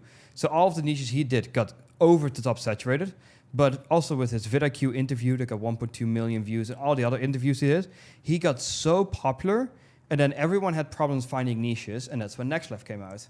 And then you wanted to find similar channels, which was the number one way of doing niche research, and he built that. So he built pretty much the almighty YouTube tool for people to go into. Then he looked into the next step, which is pretty much, hey, listen, YouTube automation stuff, it's really annoying to hire a bunch of people. What if you could have one hire and have people run complete YouTube channels for you? And that's where VidRush came into. So he has pretty much a monopoly at this point on YouTube software tools. Of course, vidIQ, technically speaking, is a lot bigger than Noah is, because Noah could do a lot more for marketing, which he's, with all respect, not the best in, but it's because he's always building with coding and his software, and he's amazing at that. He honestly barely even needs it. If he just deploys a couple of people that brand the stuff for him, it's the same reason why, and then I need to think, the thumbnail tool, Pixels. No. Why Pixels got so big. Because they did something nobody else did, which was using very over-the-top advertisement with, of course, the Diddy thumbnails and Jeffrey Epstein thumbnails. They went mega viral with that. They had like an Instagram reel I saw like 1.6 million likes. I'm like, God damn, that's like real good marketing. Even though the tool's not the absolute best anymore. There's, of course, Nano Banana Pro. You got 1 of 10. It's a very competitive tool, and it doesn't work to that extent anymore. But still, good program. I'm not going to shit talk on it, but it's also not the best on it either. So yeah, it's interesting. But then it's like, you get these software tools, and it's like, what is the next thing that people are going to release? Well, that's also the thing I'm looking at. It's like, what is the biggest issue people are experiencing right now in order to go ahead and build a SaaS around it? Why? Eventually, for pretty much anyone earning above 6 figures a month with YouTube automation, you want to go to the next level. That's also the reason why you see a lot of these coaches, of a lot of these people that get to 6K, they start coaching programs. They start something. You see it with everyone. We've had 5 students that started their own coaching programs. Till even now, with all respect, we literally put a class in that you're not allowed to give coaching within 24 months of taking coaching by us. Just because we saw so many people going that way, and we want to, of course, protect our own industry as well. It's like you need to understand how this grows further into media companies, because just doing YouTube automation and making extra $10,000 a month doesn't change my life anymore. It doesn't do anything for me anymore. Mm-hmm. So then the question is, okay, I can buy a YouTube CMS and I know I can scale that to 100, 150,000 a month relatively easy. I think I will do so in a year and a half time. Then it is like, but this money makes me exciting. 10K, not so much anymore. Mm-hmm. So it becomes a different ballgame you're playing. Same for you. You get someone who has exited for 100 million. You build these political channels, which I've said to people a long time ago, the only thing you actually need to be able to run this is a human presenter and a proper TV media license. You put that media license into your description and into your about section, you have a human presenter on the logo banner and in the videos, you're good to go. Yeah, but you're talking about it like it's super easy. It's not not easy, but you need to get the license. But to get the license depends where you are. That's the mode. That's the mode. And that's the thing that people don't look at. And the people that look at this stuff are the people who are going to get to the next level. A very good example of this is what happened to the police dashcam niche. Mm-hmm. People got into the police dashcam niche. People see it go viral. Everyone went in there. And then the thing is, people started reusing clips. First issue, reuse content. Issue number 2 that you're going to get, saturation. Who are the people that have the biggest channels in the world right now in the police dashcam niche? The people that have teams set up for FOIA requests. That is your unique advantage. The same where here it's the TV license. Here it is the FOIA request. Being able to spend $1,000, $3,000, $5,000, maybe even $10,000 for very unique clips that no one has access to. Why? Well, then it becomes your own exclusive property. If they can get the exclusive copyrights to that, and also for TV, why wouldn't a channel such as Police Insider or the other channel go up to a TV network and say, hey, listen, I got all of these amazing clips. We're getting like this many views on YouTube. We should do like a weekly episode and buy into a TV program and start selling ad space. Exactly, yeah. And it's like you invest 60K, I know in Netherlands, I know a little bit of the price. You invest 60K into getting a TV program for an hour every single, let's say Friday, which is like the most expensive. But let's say you get that for 60K or 100K, then you're going to sell advertisement on it and brands on it, and you're going to make back 150, 250K per episode that airs. Because it's better, the police dashcam content on YouTube is better than the police dashcam content on TV, if you ask me. Agreed. So it's like, that should be the next step for these people. Then a brand isn't worth $1 million, $3 million, $5 million. No, now you're going to get to 100 million. Yeah. And that is the next point. And that's why going that extra step further, understanding this, learning these things, going to these media companies. Same what I used to do when I was younger. I visited AdRev, Fuga, Warner Music Bros. I visited all of their offices in LA. Why? It gave me all of these connections. And still, sometimes a connection can make you 100K without you knowing it. Exactly. Yeah, agreed. And that's the thing, right? Like the ex-vice journalist I only met because I worked with him. So he started out as a client, and then now it's a partnership, right? So sometimes indeed, it is indeed the connections you make through your network that open up these opportunities. Now, to bring it back to beginners, of course, I think you have to really think about how you're going to start out, right? I'd say anyone just needs to upload and get volume in and just learn how to even open YouTube Studio first of all, right? If you're a complete beginner.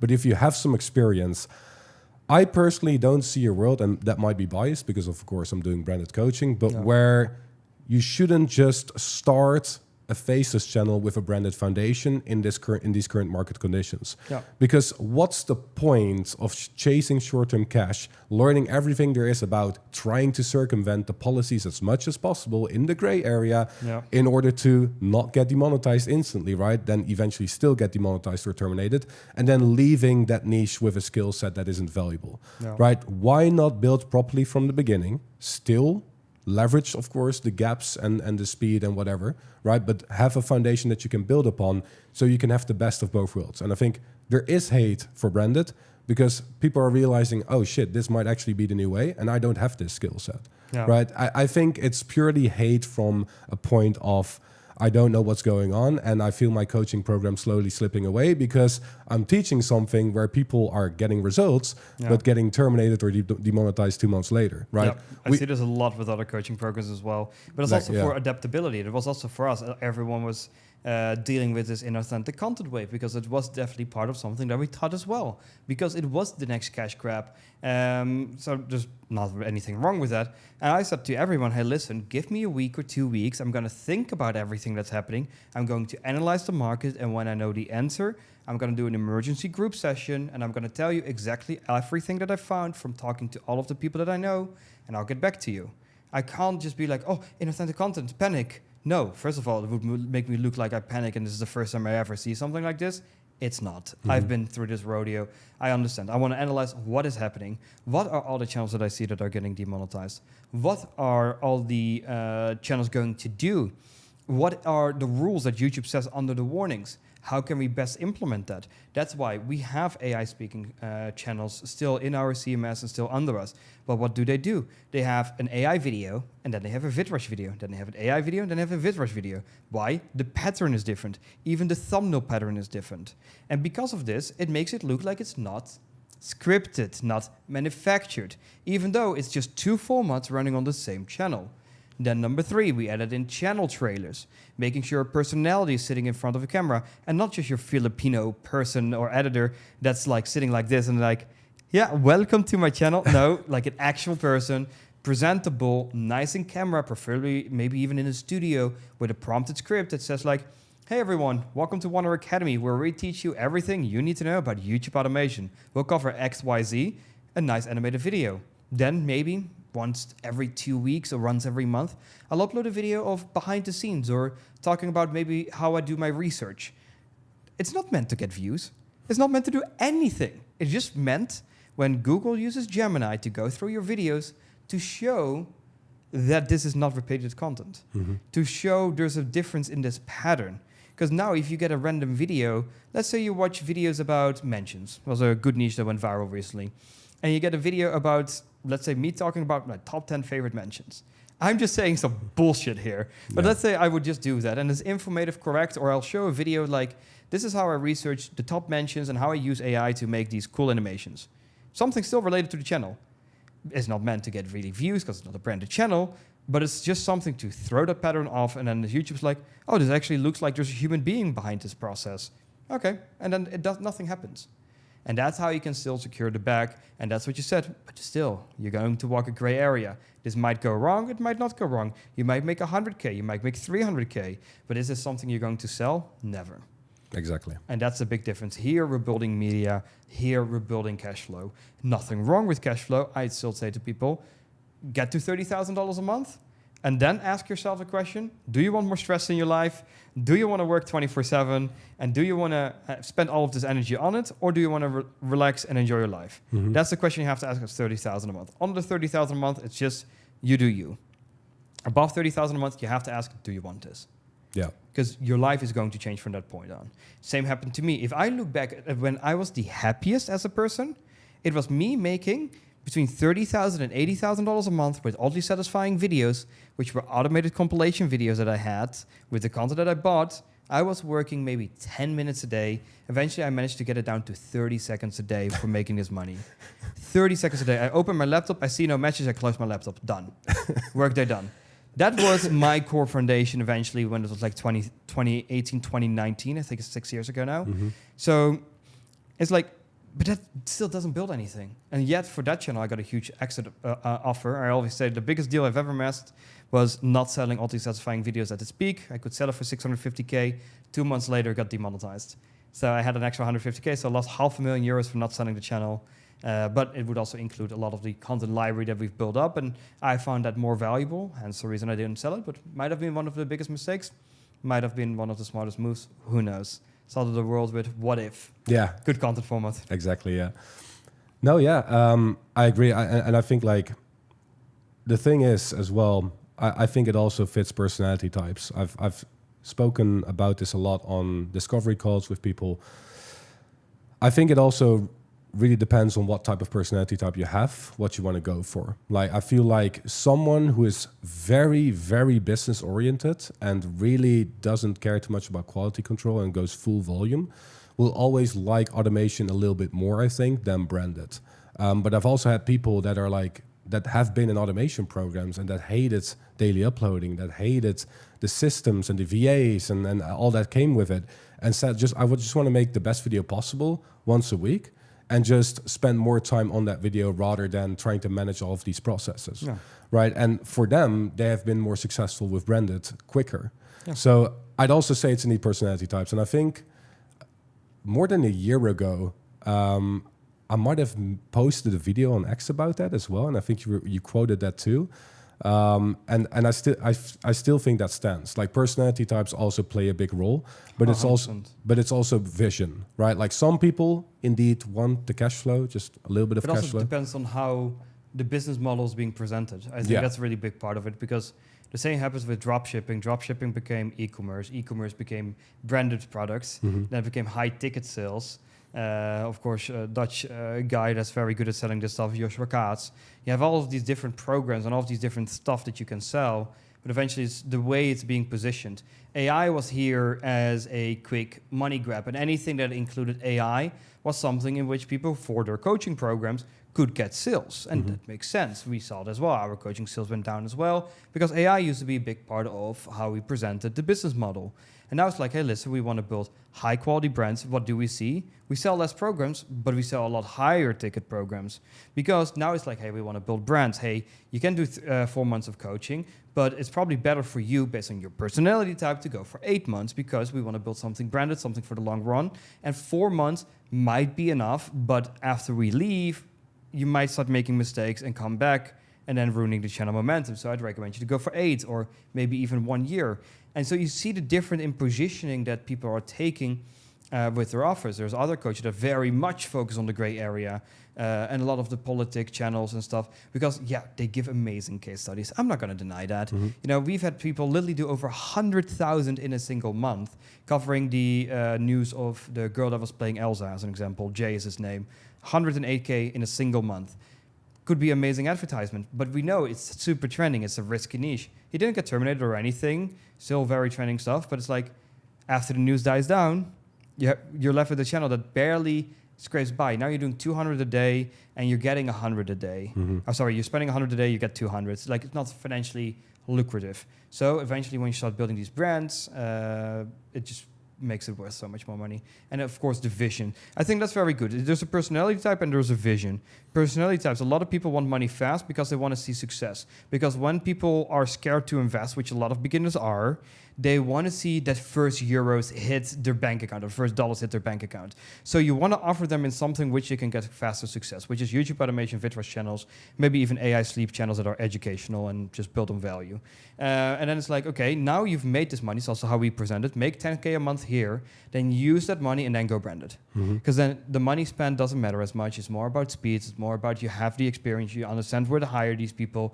All of the basic skills are learned, but now you go to the next level and then you do brand it. That's also how we present it. And also, if people do 12 months coaching, we say the same. Start here, learn this, make your money. Because when you get 10K a month, you're going to be happy you did the coaching. You're going to be happy for the investment. And then go brand the channels. And then we're going to build something. And if that fails and you lose 5K, you don't care because you made that in the last 2 weeks anyways. Makes sense. Yeah, I think like for us, of course, we're more specialized in branded. So for us, we help automation people that already have that channel, right? Or we help people that just have cash flow on the side. I don't accept anyone that has no cash flow. I don't care if you have $100,000 in savings. If the YouTube channel you're building or the branded channel you're building contributes to your lifeline slowly going down, we're not accepting you, right? So you need cash flow for it. And I think like that's, and I think you're one of the best at it. So that's good, right? I never want to touch that really because like I don't have experience in YouTube automation or the various forms of it. But I think you make a good point there. Yeah, indeed, if you want to start branded, you need cash flow on the side, whether that's indeed like a channel you've already built with them, or you already have a channel, or you have just a well-paying job, or just investments on the side, whatever, right? Like I see it more as in order to make long-term decisions, you need you can't have short-term pains, right? Like you can't have no money coming in because then you're going to make decisions that feelings. Based on feelings and based on getting money as quickly as possible. And then you're automatically going to position yourself in a way that is not viable for the long term, right? Yeah. And I think that's the main difference between people who will succeed at branded and who won't. Because if you need money quickly, you will make decisions that lower your cost, that improve your speed, and naturally decrease the foundation you can build an actual brand on, right? So then I'd say indeed like VidRush channels are amazing for that, because you just need to know how to find a gap, how to do ideation, and then execute, and it's done. So VidRush, super bullish on it. Yeah, super bullish. Yeah, super bullish. As in, to fill up gaps? Yeah, as in like, it will fill up a lot of gaps now, but I think it will also get to a point, and Noah has the bigger vision, right? Because I think a lot of people also target their software and tools towards YouTube automation, but that market is, no offense, most of the time a little bit broke, and also small, right? It doesn't have the biggest total addressable market. Noah wants it to eventually also be able to include a talking head, for example, right? And that is what I'm bullish on. Because I know VidRush right now is amazing for YouTube automation, but it will eventually also help me build quicker foundations for the higher quality channels I want to run. Yeah. And the more I can decrease my own workload and my own costs, right, for these channels, the better, because the true mode is indeed in the skill set and the connections you have and the unfair advantages, and then anything that makes that easier is something I'm bullish on. So a lot of people also think I hate AI because I'm branded, and most of the brands are now taking the anti-AI slop approach, right? Which is good because you even see it in thumbnails. It's getting it's getting a lot of use, and it's a great way to build brands. And surely I think we can do the same, but AI, I think, needs to be leveraged. You can't be completely against AI in this new... You'll lose. Because you'll lose, even if you are trying to build something branded. So we always include AI in the biggest way possible. But a lot of people just try to rely on it too much. They get lazy, right? And I think that's where AI is a tool a lot to of them help make a mistake. Yeah, AI exactly. It's not a tool to replace you. Exactly. And a lot of people want to be replaced with AI because it's easy. But I've also made this post before, like all the people like super bullish on AI and wanting AI to take over everything are failing to realize that even if they're early, if everyone can do what they can do, if they can replace themselves with AI, anyone can. Yeah. So if you have no moat, even if you're early, you're going to be replaced as well, and you're going to be in a sea of everyone doing the same thing. So I don't understand people that are heavy like AI takeover AGI, because it will make themselves just completely irrelevant. I do have to say, but then you also headed a little bit into the political sphere, which is that you're going to go to a basic universal income because more and more stuff is going to be so automated.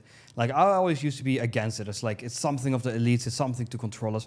It is, but still on the other side, it's like a lot of people will be without jobs because everything can be automated, and eventually automation becomes so cheap that it makes sense. Like I'm not a fan. I don't want to go grocery shopping at a place where nobody works. But is it convenient? Fuck yeah. Imagine having that at a train station, open 24/7. You can just go, get something, pay for it, and then it's done. Or you want to get a coffee at 3 a.m., but the barista's closed. No, you have this AI machine. You take what you want, and you add collagen, and you add protein, and you add something else. And then and it makes it, and within 3 minutes it's in front of you. That's phenomenal. So a lot of these people are all going to be replaced slowly, but surely it will all disappear. And then the same thing is with AI. If you want it to be replaced, it means everyone can do it. But if you build something that everyone can do it, it means you won't get replaced. And of course, humans are very creative beings, and we still think differently than AI. If you look at the responses AI is giving, it's not the way that I think, I can tell you that. But it can enhance things and make things faster. I was talking also about the Cloud bot in the beginning. Like it's going to go ahead and scan my messages and tell me which is urgent, which is not urgent. Why? Well, right now, if I look on my business phone, I have 250 messages open. I can't go through 250 messages, not even in a full working day. It's not possible for me. So how can I go ahead and make this minimum as possible? By having an AI understand what is actually urgent for me, what's not urgent for me, and seeing maybe if there's even WhatsApp groups I can leave, messages that are no longer reliant on me. I can skip all of them. And it's like, hey, Warner, I need you to respond to these 6 people. Those are urgent. And the rest you can do whenever you're free. perfect. Now 6 messages, maybe I need to take a little bit more time. It takes me 30 minutes, I'm finished, instead of 8 hours. Yeah. And then it's like something, okay, I can go ahead and do this, instead of like, I have to go through all my WhatsApp messages. Makes sense. So the feeling changes us behind it. I think CloudBot is like one element in the AI takeover, right? And I support that. But the utopia that you're describing, where nobody is even working in stores anymore, for example, I think that's exactly when our vision, or in my case, maybe even mine, just mine, will become even more profitable, because the human premium, as I like to call it, will become even bigger.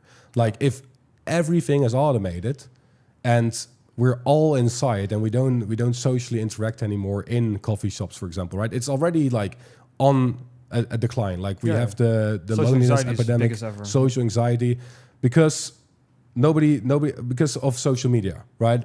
So if you can't even meet anyone anymore in coffee shops or whatever, because it's also efficient, I think eventually coffee shops will open again, right? Like people are now paying a premium to buy like old Nintendo 64s or like VHS tapes, whatever. And at the same time, I think togetherness and communities, like in real life meetups, will become even more valuable, right? Sure, everyone can churn out content, but the people that are actually authentic and show verification of a real human behind it, that host these in real life meetings, will become more profitable than ever. It's the same with, okay, sure, bread is mass produced right now, but organic food is the new hype. Right. And even now, people are like becoming scammy with organic food, right? Like everything is labeled organic now, so there will always be bad actors. But then even more verification will become even more popular, right? Like this new pop-up store in the Netherlands. What's it called again? Not sure what the name is, but like Upfront, exactly. It's challenging the traditional supermarkets with premium, authentic quality. Right, and they're super profitable. They're immediately sold out. So you can see if something gets commoditized in society, eventually people shift towards the premium, more authentic side. And very important, community. Community, exactly. Like it's a cult following now for that one sort of brand. So that is, I think, going to happen on a smaller level on YouTube, right, or whatever platform it will be that eventually will host these videos. I don't think YouTube is going to get taken down anytime soon, but it could happen, right? But I think that will naturally happen. And I think that skill set you will always be able to take everywhere, even in a society where AI has taken over everything. Because if you know how to become the premium, you will never be replaced, even not by AI, because there will always be demand for premium. If you now are the best at operating in the gray area, being the commodity, right, but just faster than everyone else, then eventually I think you will fade away into irrelevantness. Eventually, right? 100%. If we're actually talking about complete AI takeover, which is also the question, right? We are dealing with geopolitics. We are dealing with also just like the AI hate mob, right? Like that. If they don't want YouTube to become that way, YouTube will probably bend their knee to them, right? We see it with INAUTHENTIC as well. I think that's also a play to show to everyone, listen, we're not going to be that type of company. Of course, they're profiting on it on the back end, right? Like they're no saints. Record revenue in Q4. Exactly. So like they're profiting on it on the back end, but it would be delusional to think that they're not going to show the world that they're not going to be like that and try to stop it a little bit, just enough. For them to seem authentic, right? They're playing the same game we are. We're trying to optimize as much as possible with AI while keeping our authenticity. And to think that YouTube is just going to become this AI factory, stupid. It won't. Because like that defeats the whole brand. I'm very curious about your opinion. What Neil Mohan just recently said is that they want to be able for you to clone yourself, so that you're gonna get like an A-Grill or like a HeyGen pretty much built within YouTube. So let's say you're sick, you could upload a script and it would perfectly lip sync and do the actions that I'm doing, as an example. What do you think about that? I think what YouTube is currently doing is they're doing a 50-50. So to appease investors and the hype, they're releasing this stuff and they're talking about it and whatever, right? But you can clearly see from their policies with the INAUTHENTIC one that it's not completely their strategy, right? So I feel like they're trying to appeal to both audiences now, both the consumers and the investors. And whichever is going to win is, in my opinion, going to be a question. I can't answer that. I don't know which side is going to win. But in my opinion, if they truly want to win, they have to pick the consumers. Because otherwise, I think, yes, there's always going to be boomers and NPCs that watch everything on YouTube, no matter how it's made, right? We see that with the boomers now watching all the AI doctors and whatever and rubbing fucking carrot on their knees because YouTube videos are telling them to do so. So there will always be the NPC masses, right? Yeah. But they'll lose, I think, a large majority of the YouTube viewer base if they go that route to probably a platform that will then become the premium, right? If you want to watch non-AI, authentic, generated content, humanly verified. Yeah, truly verified. You have to upload your fucking social security number and shit, whatever, right? Yeah.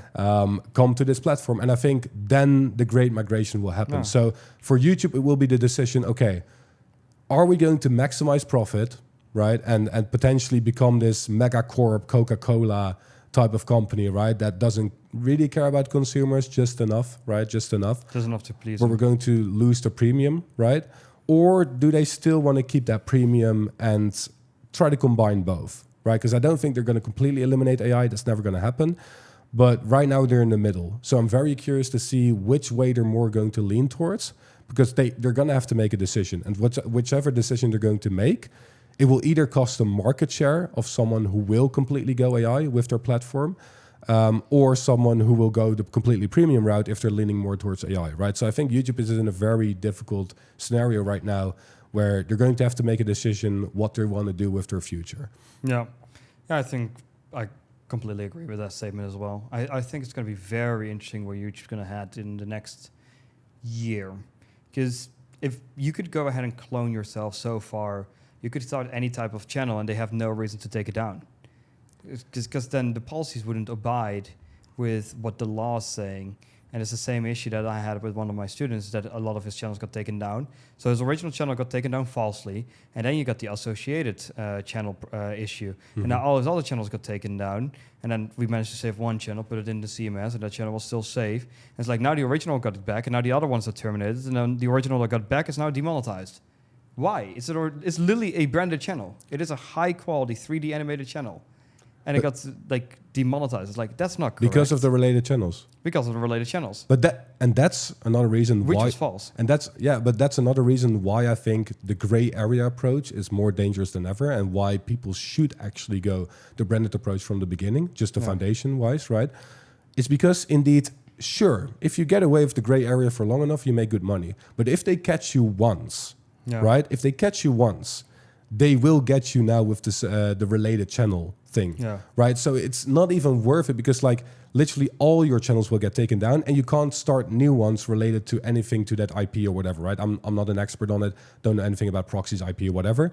But also then, indeed, if you want to operate in the gray area, you need to know everything about proxies, IP or whatever, right? And that's also a completely different headache. And then another point Noah made that we talked about is like, if you genuinely think that you with your shitty ass proxy can outsmart developers and people in that company that have crafted that whole system and that are on that every single day, you're pretty much delusional, right? Like, why do you think that you with your shitty ass third party cheap proxy is going to outsmart a system that can basically detect a lot of things right now? Yeah. And that's it only going to get a lot better. of patterns. Yeah. There's two important things to this. Me, Noah, Menno, Koen, Jason, and a couple other ones, we paid someone quite a bit of money that had very much in-depth knowledge of Google and their operating systems. And there is a 100% genuine way to circumvent this stuff. Of course, I can't say that I'm pro-circumvention for certain over the CMS, but I always like to have knowledge and like to have some sort of unfair advantage in this industry, knowing what is possible. So you can go ahead and pretty much circumvent 100% guaranteed every single time to go around this policy. Noah is also one of the people who know this one. I can actually show you the message after this podcast of how it works, and you can at the end, I'll maybe record it on phone, conclude if this is true or not, because you want to create everything from a clean sheet pretty much, and it's very interesting how it works.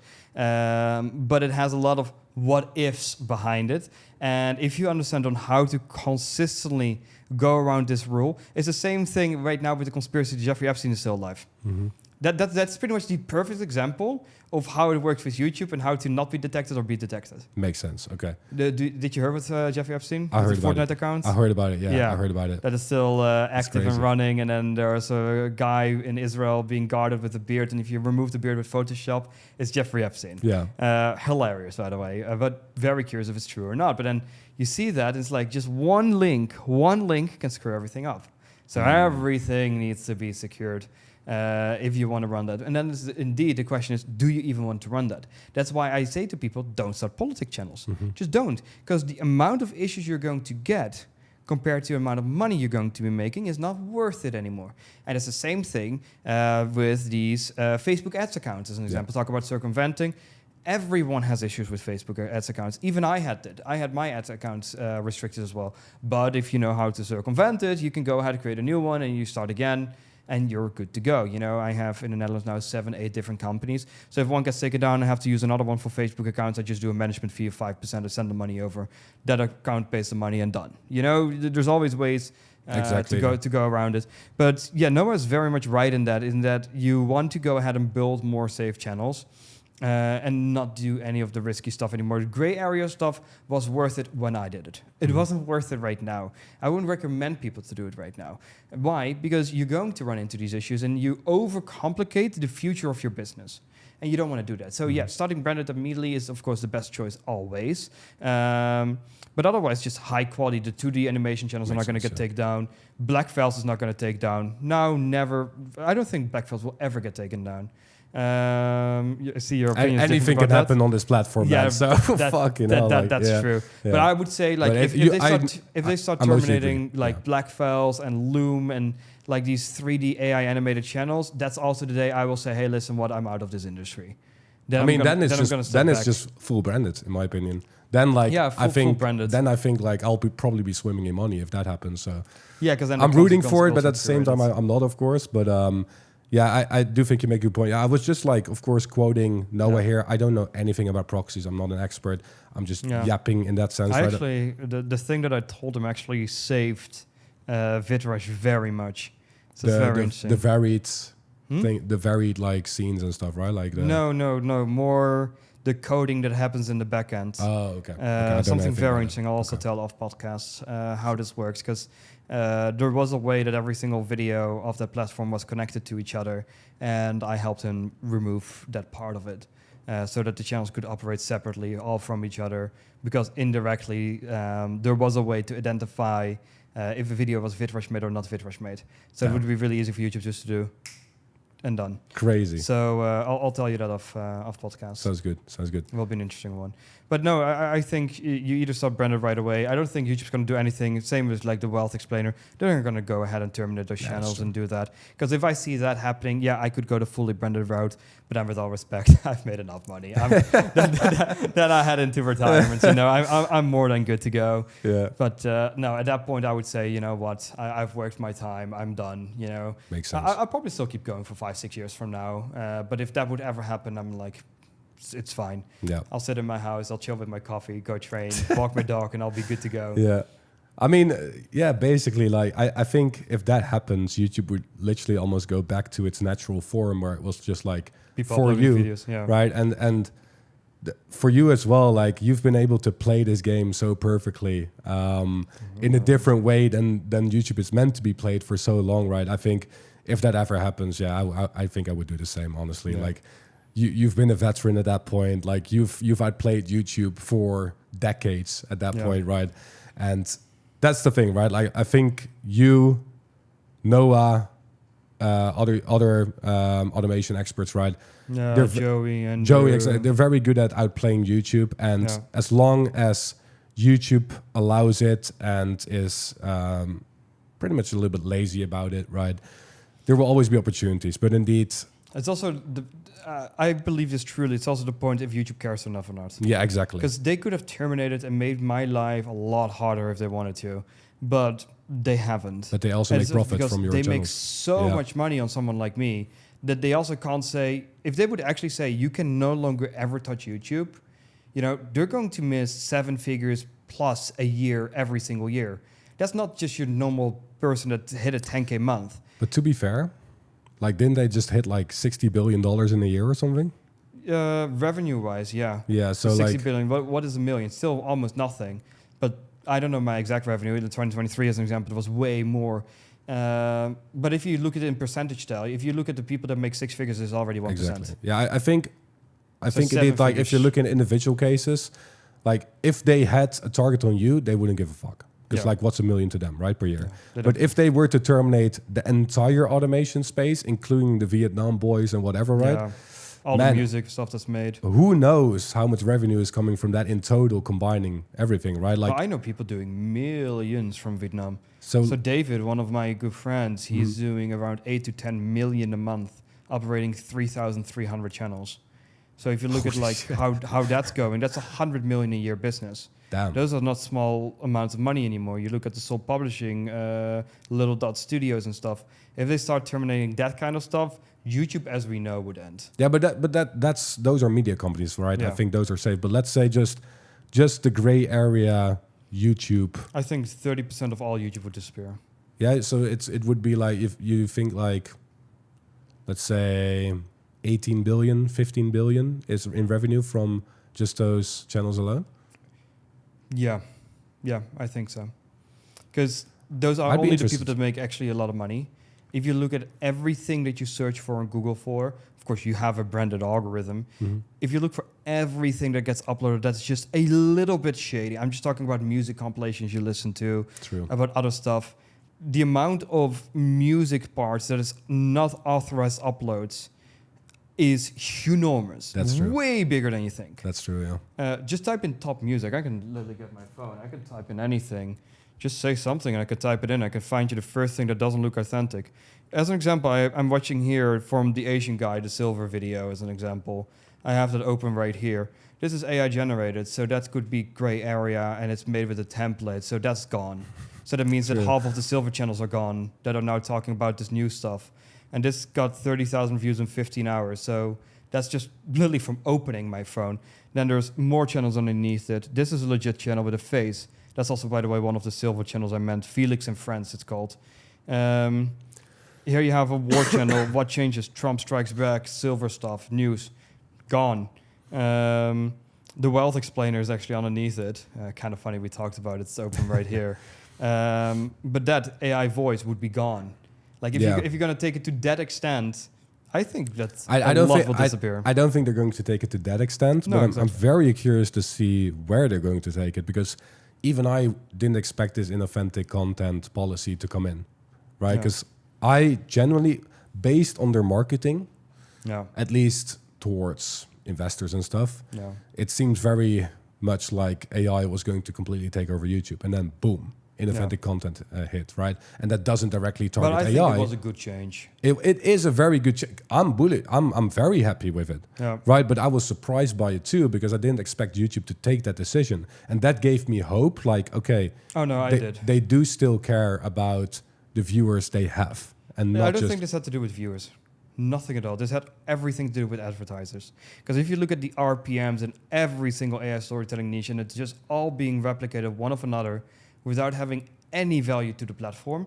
Maybe two. True, I that's think true. 80% is advertisement based, because I would never want YouTube to spend a single dime on an AI story slop channel that just replicates the same content over and over again, where the viewer is not interested in my advertisement. True. I would hate YouTube for that. I would stop advertising on YouTube for that. And then 20%, I think, is like the viewers are starting to complain, like, I've already seen this. Oh, you're just this guy. It's the same with the Asian dude. There's 22 different channels talking about silver, uploading 2-3 times a day. You know, you don't want to see that stuff. You want to have maybe 2 or 3 channels, and then if you're smart, don't talk about silver. Make a channel only talk about fucking gold. That is fine. But not like 22 channels talking about the same sort of subjects, the same sort of new stuff, just slightly different integrated with Cloud AI, and that's it. I think True. that's the big difference. Because if YouTube would take that action, I spoke on the phone with Andrew about this, and we're just going to retire. Good is good. Makes sense. So I don't think they're going to ever change this, because that would make this whole business model obsolete as well. And I think that going branded or these 2D animation channels or the Wealth Explainer is the best possible thing you can do. For sure, if you want to start relatively cheaply, I think starting channels like Wealth Explainer or the ones which you have this 8 circles and then it's explained, or the tiers, the 1 to 7 levels, you have those channels. Those are never going to disappear. They will maybe slowly die. They don't have IP value, but they will make a lot of cash flow for a long amount of time. Yeah, I think indeed you make a good point there. Like I did forget about the advertisers, but that also brings another point, right? Because if the AI, if AI actually takes over YouTube, right? Like, let's say every gap gets filled by AI and just like templatized content, whatever, right? That just circumvents it. I think even then advertisers won't be happy, right? I think naturally, there's a reason why the top creators in YouTube's AdSense program get paid premiums, right? Like advertisers pay more for them. And I think the more AI is going to flood YouTube, the more advertiser money is going to be spent on the premium content creators, because this is actually already happening. Could be. I don't know, but this is just my theory, right? Because I think people like these companies are also getting smarter. It's the same with sponsorships, right? Before you could get integrations on any channel as long as you were getting views. Now they're more picky. Now they want to work less with faceless creators. There has to be at least an animated character or a face involved in the content. And even then, if your niche is not interesting enough or your audience is not engaged enough, you also get less rates, more inconsistent deals, right? So that's evolving, and I think indeed with advertisers it's the same thing. And if you're mentioning now like that's already happening, well, that confirms my theory as well. Yeah. To quickly answer the question, how is it happening? Number one, Brand Connect. Built within YouTube, you can send your data over to an advertiser and they can accept it, and YouTube can send over all the viewer data, all the engagement data over to the advertiser. That's number one. Number two, YouTube CMSs, they can actually sign privately held ad revenue deals, which are not based on the 45 share. They're based on the 70-30 share. So they have premium ad rates, and they can then go ahead and select channels within a CMS to go ahead and allow for this exclusive monetization. I had experience with this with a girl called Lisa Marie Schiffner, and she had a huge campaign with Coca-Cola. And because she got the face of being Coca-Cola, later also Audi, she had exclusive premium rates, which were 3, 4, 5 times higher than the normal advertisement rates, because those companies are selecting the channels in which they want to go ahead and have their advertisement on. It's not for every CMS, it's not for everything. We don't have exclusive partnerships with Coca-Cola. I fucking wish. Please come to me. But no, I don't have that. And it's like, if you want to get to that level, you have to build it in. And YouTube is not trying to build it in with using Brand Connect. Because pretty much what is happening with YouTube advertisement policy and the companies pretty much with brand deals, they are also circumventing the YouTube partner policy. The advertisers are. Why? Because they go directly to you. YouTube is not getting a cut from that. Exactly. YouTube doesn't like that. That's why even YouTube had the plan to start removing the business emails from the channels so that brand deals can no longer reach out. But of course, people want to be able to buy and sell channels. Otherwise, you really have to go ahead and for every channel you have to build some sort of portfolio. So if someone types in your channel name, they should be able to find it on Google to get your email address. Because if not, you won't no longer be able to get brand deals. Exactly. Because YouTube is going to try on the advertiser stuff to go ahead and start banning advertisement pages and channels, to go ahead and make sure that they use YouTube's integrated platform and not trying to circumvent it by saving 30% of the advertising costs. And that's why they've introduced courses and the digital product thing, because they don't want you to put links to your own funnel anymore. They want you to use them as a funnel. Exactly. And yeah, that's a development which I think we'll have to see how it turns out, right? Well, TikTok does it very well. Exactly. So I think there's also a huge opportunity there, and then you kind of have to go branded because you can't sell otherwise, right? So I think that also introduces an amazing opportunity. But yeah, as well, like indeed with the AI volume taking over the platform, what was I going to say? I kind of forgot now. No worries. Something with I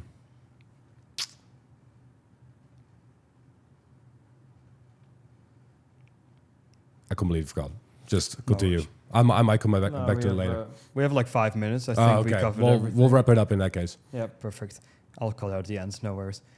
Okay, everyone, thank you so much for watching to this podcast. If you enjoyed it, make sure you hit the subscribe button, the like button, and if you have any questions, then make sure to leave a comment down below. And don't forget to follow us on Twitter or X, whatever you guys call it these days, to, of course, follow our daily lives and get updates about YouTube, YouTube automation, branded, and much, much, much more. See you guys in the next one. Stay authentic. That's a good one. That's a good one.